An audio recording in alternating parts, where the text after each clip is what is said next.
Hey everyone, welcome to the channel again. आज हम discuss करेंगे सिक्योरिटी मार्केट इन इंडिया। ये कुछ पार्ट्स में वीडियो आएगा जिसमें हम पूरी सिक्योरिटी मार्केट को डिस्कस कर लेंगे, एवरीथिंग अबाउट शेयर डिबेंचर के जो फाइनेंशियल मार्केट्स होती हैं, प्लस जो बीएससी है, एनएससी है, ओटीसीआई है, everything about that.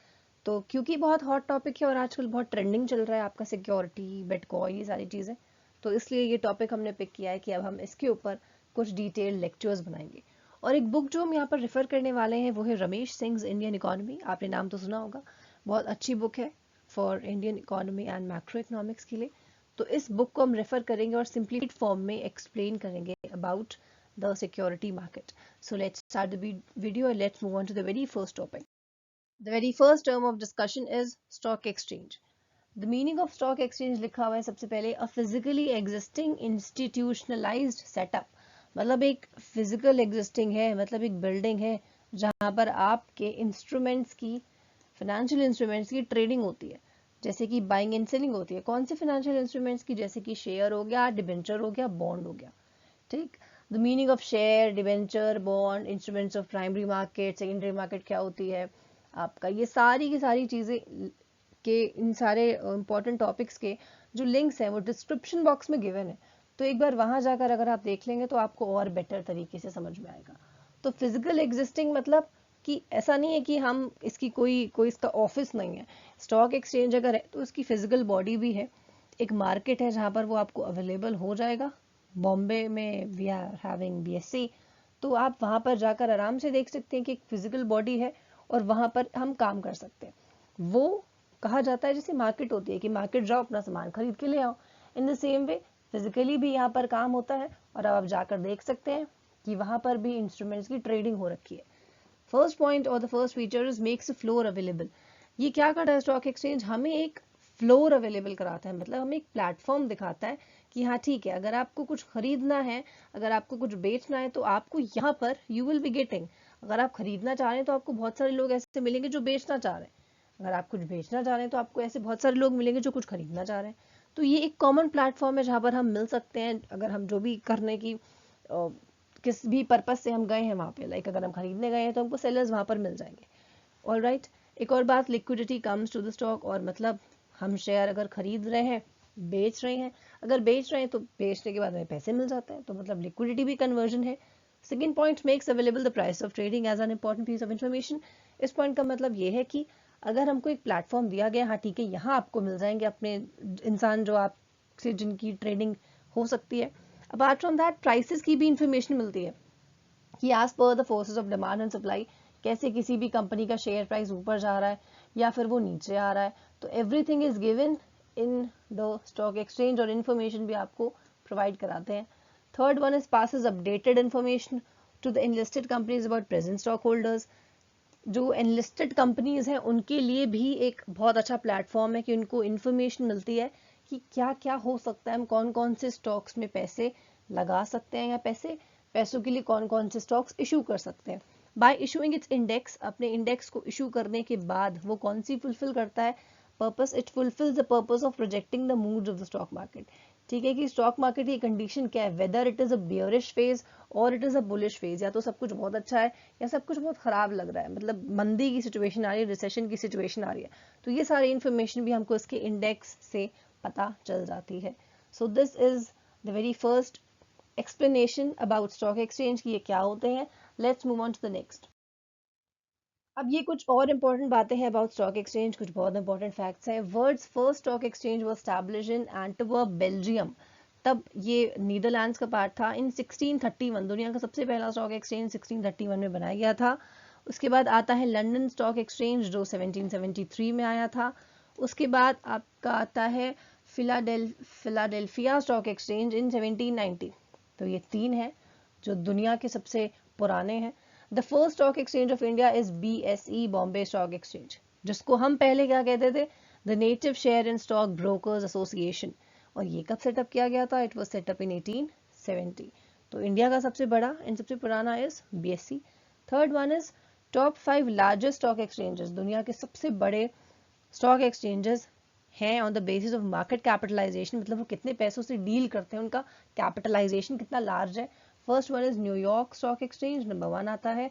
Second number पे नास्डाक, थर्ड नंबर पे Tokyo stock exchange, fourth number पे we are having London stock exchange and fifth number पे we are having BSE, that is Bombay Stock Exchange of India. Then comes trading in stock exchanges takes place. अच्छा, stock exchange में trading कैसे की जाती है? We are having mediator, जिनको हम कहते हैं जॉबर्स, ब्रोकर्स या मार्केट मेकर्स. ये तीन लोग होते हैं जिनकी वजह से हम ट्रेडिंग कर पाते हैं. इनकी because of their intermediate efforts हम काम कर लेते हैं, क्योंकि इन्हें बहुत अच्छी इंपॉर्टेंट और बहुत अपडेटेड नॉलेज होती है अबाउट द मार्केट. आपने मुंबई में सुना होगा दलाल स्ट्रीट के बारे में. तो ये दलाल स्ट्रीट में we are having jobbers, brokers, market makers available, जो हमें बहुत सारी इंफॉर्मेशन प्रोवाइड करते हैं और ट्रेडिंग में they use to help us. Then comes national stock exchange. अब कुछ स्टॉक एक्सचेंजेस के बारे में पढ़ेंगे अबाउट इंडिया. सबसे पहले आ जाता है नेशनल स्टॉक एक्सचेंज NSE. कब सेटअप किया गया था? It was setup in 1992 and operationalised, मतलब काम करना शुरू किया था इसने 1994 में. Sponsors of the exchange, NSE के स्पॉन्सर्स कौन कौन है? फाइनेंशियल इंस्टीट्यूशंस है, उसमें IDBI है, LIC and JIC, with IDBI as its promoter. Promoter जिसने प्रमोट किया था NSE वो है IDBI. It has a 50 share index and a 500 share index known as S&P CNX 50, Nifty 50 and SP CNX 50 500 respectively. अच्छा, 50 share index आपने Nifty सुना होगा, तो निफ्टी मतलब 50 कंपनीज का शेयर इंडेक्स होता है. ठीक, तो ये 50 शेयर इंडेक्स को हम क्या कहते हैं? S&P CNX 50. और ये जो 500 शेयर इंडेक्स है इसको हम क्या कहते हैं? इसको हम कहते हैं S&P CNX 500. ठीक, तो ये जो निफ्टी है, निफ्टी से आप 50 याद रखिए कि ये 50 कंपनीज की लिस्टिंग कराता है. और ये CNP CNX 50 भी जाना जाता है, इसका दूसरा नाम है. एंड S&P CNX 500 का दूसरा नाम है 500 शेयर इंडेक्स, जिसमें 500 शो होते हैं. ऑलराइट, तो ये है NSE के parts. Then comes over the counter exchange of India. It was set up in 1989 and commenced trading in 1992. Setup किया गया था 1989 में और अपना काम स्टार्ट किया था 1992 में. अच्छा, स्टैब्लिशमेंट ईयर सबके याद कर लीजिएगा, very important. Second point, it is India's first fully computerised stock exchange. ये तो बहुत इंपॉर्टेंट फैक्ट है, इसे भी याद कर लीजिएगा कि इंडिया का सबसे पहला फुली कंप्यूटराइज्ड स्टॉक एक्सचेंज अगर कोई है तो वो OTCEI है. And it was promoted by whom? It was promoted by UTI, ICICI and SBI among others in order to. अच्छा, क्यों ये प्रमोट किया गया था और क्यों क्रिएट किया गया था? ओवरकम करने के लिए कुछ प्रॉब्लम्स. कौन सी प्रॉब्लम्स? जैसे कि लैक ऑफ ट्रांसपेरेंसी. कई बार हमें क्लियर पिक्चर नहीं पता चलती थी कि हमें कुछ और पिक्चर दिखाई जाती थी कि और एक्चुअली में पिक्चर कुछ और होती थी. तो चीज़ें दो अलग तरीके से हमें शो की जाती थी. तो ट्रांसपेरेंसी नहीं थी बिल्कुल. तो सब कुछ ट्रांसपेरेंट रहे, क्रिस्टल क्लियर रहे, इस वजह से इसको क्रिएट किया गया. प्लस एक और प्रॉब्लम थी कि सेटलमेंट के डिले बहुत होते थे, कि शेयर अगर खरीदना है हमें या इन्वेस्टमेंट करनी है तो फिर हो जाए अब जल्दी से फटाफट, लेकिन बड़ा डिले होता था. तो उस वजह से T+2 आया कि ट्रेडिंग इन 2 days. ये भी आप आगे बढ़ेंगे, तो बड़ा डिले था. और इन डिले की प्रॉब्लम को सॉल्व करने के लिए OTCEI को लेके आए कि काम थोड़ा जल्दी हो जाए. और जो पुराने स्टॉक एक्सचेंजेस वहाँ पर तो काम बड़ा स्लो होता है. तो that is why this was created कि कुछ जो एक आधी प्रॉब्लम्स हैं, जैसे कि ट्रांसपेरेंसी नहीं है और बड़े सारे लेट लतीफ़ी चलती है, तो उसको ठीक करने के लिए OTCEI को लेकर आए थे. Then comes Bombay stock exchange, very important. ये जो है आपका बिगेस्ट इन इंडिया है, accounts for almost 75% of total stocks traded in India and is 5th largest in the world. ये मैंने आपको शुरू में फैक्ट बताया था कि ये 5th लार्जेस्ट है. तो ये सबसे बड़ा ट्रेडिंग स्टॉक है इंडिया का, जिसमें 75% लोग ट्रेडिंग करते हैं BSE में. इसके 4 इंडाइसेस है, very important. First one is Sensex. इसमें 30 स्टॉक एक्सचेंजेस का इंडेक्स होता है BSE के. ओके, BSE का फर्स्ट इंडाइस इज सेंसेक्स. इस सेंसेक्स में 30 स्टॉक इंडेक्सेस, मतलब 30 कंपनीज के स्टॉक इंडेक्सेस होते हैं, 30 इंडेक्स बनते हैं इसमें. BSE 200, इसमें 200 स्टॉक शेयर इंडेक्स बनता है. इसमें जो 30 है ये ऊपर वाले, ये भी इंक्लूसिव होते हैं, प्लस 200, मतलब 30 भी इंक्लूडेड होगा, बाकी के जो बचे 200 में से वो भी इंक्लूडेड है. Having a dollar version two, यहाँ पर डॉलर वर्जन भी अवेलेबल है जिसको हम डॉलेक्स बोलते हैं. Third one is BSE 500. ये 500 स्टॉक इंडेक्स है. इसमें 500 स्टॉक्स का इंडेक्स बनता है, जिसमें मेजर इंडस्ट्रीज होती हैं प्लस सब sectors of the Indian economy या इकोनॉमी विद IT मतलब इंफॉर्मेशन टेक्नोलॉजी. BSE 500 में क्योंकि 500 इज अ लार्ज नंबर, तो यहाँ पर बहुत सारी मेजर इंडस्ट्रीज भी आ जाती हैं, प्लस कुछ सब सेक्टर्स भी आ जाते हैं इकोनॉमी के, plus information and technology sector भी आ जाता है।